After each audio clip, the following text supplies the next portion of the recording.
I'm Dino Mosquera, and let's square up the USA view.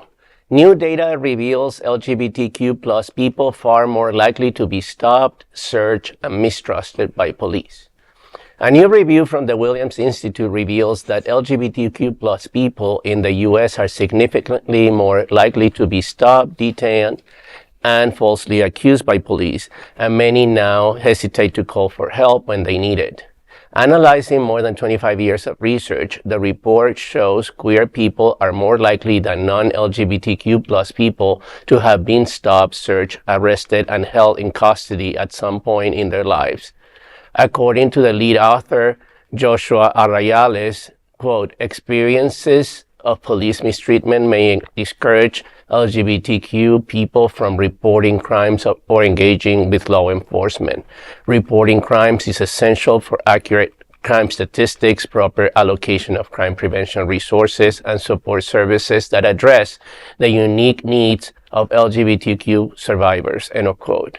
The report notes that police still use tactics such as raids and entrapment, fueling long-standing distrust. 1/5 of LGBTQ plus people reported police-initiated contact in the past year, compared to 15% of others. Trans and bisexual respondents face even higher rates of stops. Nearly half of trans people said they will hesitate to call the police for help. This has been going on for forever, police entrapment. I mean, for us gay men of a certain age, that we have gone through this, where, police will just tempt gay men, or try to seduce them into basically committing a crime, and then just got you, and take, people, public bathrooms and stuff like that. Parks. This is nothing new. And not just that. I mean, so many people in gay relationships suffer domestic abuse, domestic violence, and they are, very hesitant to contact police because they disregard our relationships as, you just were looking for it. Basically, you were begging for it. So this is something that we as a community have been dealing with. I saw a movie recently. I don't know if you guys seen it, called Plain Clothes. With Russell Tovey. Okay. And it's exactly about that, in the early 70s, and how the police used to send these cute guys to the bathrooms to basically trap gay men. Well, I mean, but I think the story is talking about, again, that, but also being pulled over. I mean, I don't know, I have been pulled over in a car with a drag queen with full drag on, right? And a trans person in the back seat, and have been given shit where I've had to get out of the car, show everything, things that I had never had to do in my life, because of other people being in the car, right? And then they wonder why we're afraid to call the cops when something happens. Trans folks are at the top of the awful hate crimes that happen, right? And a lot of times it's domestic violence that occurs, and like you said, the person is afraid to get the police involved because once, I have a dear friend of mine who's a lesbian. Her and her ex-partner had an issue, and when the police came to her door, they treated them both like shit, and they took them both to jail at the end of it, right? You start telling your friends, and I'm like, why would I call the cops then? So I mean, this story we've been talking about this for years and years. This is not anything new, at least not coming across my desk. I actually am surprised because I wouldn't have thought that this would be the case. Because first of all, I didn't know. I mean, how would somebody know that you're gay if by driving? Pull you over. I feel like your rainbow license plate or something. Equality, Florida on the back. I feel like maybe it's more skewed towards the trans community of some of the situations that they're more involved in which the cops may be involved. I call the police all the time.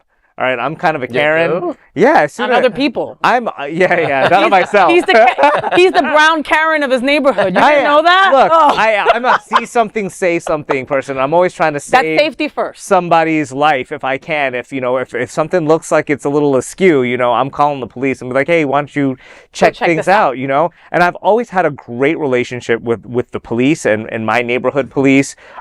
Also, I just felt like gay men in general. It's like if you're looking for the the violent crime offender, I'm like, hi guys, you know, like they know it's not me, you know.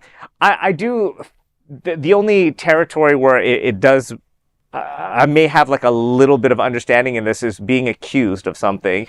I've been in education for 25 years, you know, and I'm really careful in school situations or with students that I don't touch kids, you know, which is painful at times because some of these kids, you know, maybe they'll try to give you a hug to, you know, say goodbye Thank you, know, or whatever. Yeah. And all the women hug the kids, and that's fine, you know? Yeah.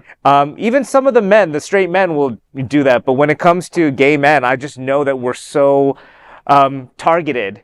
You know, all it takes is one person, one rumor or something, and it could ruin your whole reputation and your career. And your career. Yeah. You know, so in that regard, I understand it, and you know. I'm from an era where, you know, the police used to raid bars where I grew up, and you know, I was a young gay man, and people were taken to the police station. We were just dancing. There was nothing going on, just like a regular club, and people will, you know, people with careers, and then your name will be in the news the next day.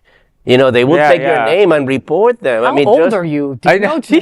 Well, I think this information was 20 years ago. Well, this is the 90s. This was in the 90s when I used to go to clubs as a young gay man. In America?